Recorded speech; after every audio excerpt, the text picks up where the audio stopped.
क्या कभी ऐसा हो सकता है कि 200 साल पुरानी कोई विदेश नीति आज की दुनिया को चला रही हो?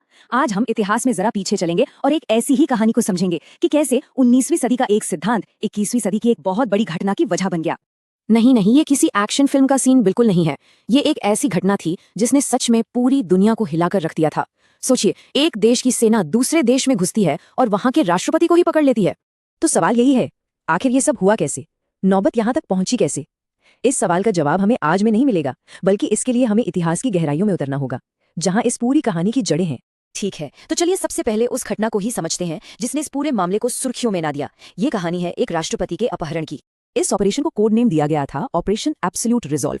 हुआ ये कि 152 अमेरिकी विमानों ने वेनेजुएला के पूरे एयर डिफेंस सिस्टम को जैम कर दिया। फिर बिल्कुल सटीक खुफिया जानकारी के आधार पर स्पेशल फोर्सेस की एक टीम सीधे राष्ट्रपति के घर में दाखिल हुई और निकोलस मादुरो को पकड़कर न्यूयॉर्क ले आई। और उन पर ऑफिशियल चार्ज क्या लगा? नार्को टेररिज्म का, यानी आतंकवाद को बढ़ावा देने के लिए ड्रग्स की तस्करी कर।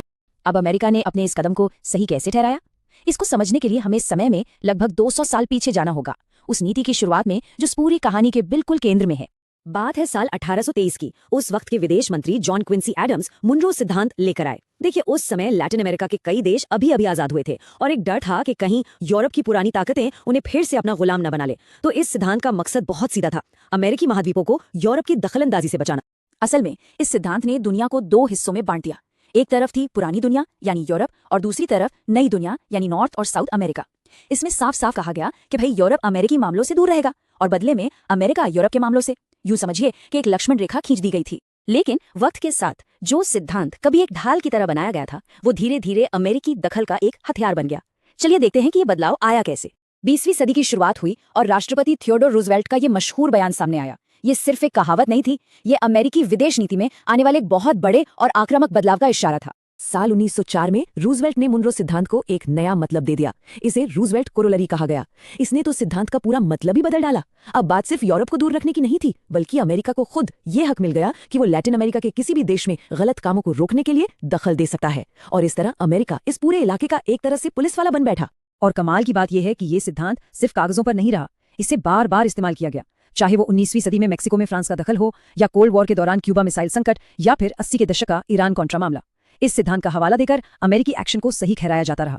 और यही इतिहास हमें आज के दौर में लेकर आता है, जहां इस पुरानी नीति का एक बिल्कुल नया, एक मॉडर्न रूप हमारे सामने खड़ा है। कुछ एक्सपर्ट्स इसे मजाक में डोनरो सिद्धांत भी कहते हैं।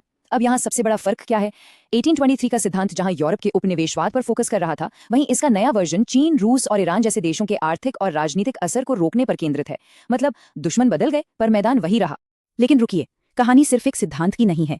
वेनेजुएला में अमेरिकी दखल के पीछे कई और भी बड़ी और पेचीदा वजहें छिपी हुई थी, और इनमें सबसे बड़ी वजह है पैसा यानी तेल। जरा इस चार्ट पर नजर डालिए। वेनेजुएला के पास दुनिया का सबसे बड़ा तेल का भंडार है, इतना बड़ा कि अगर आप सऊदी अरब और अमेरिका के भंडार को मिला भी दें तो भी वेनेजुएला का भंडार उससे ज्यादा है। अब ये एक ऐसा खजाना है जिस पर हर किसी की नजर होगी।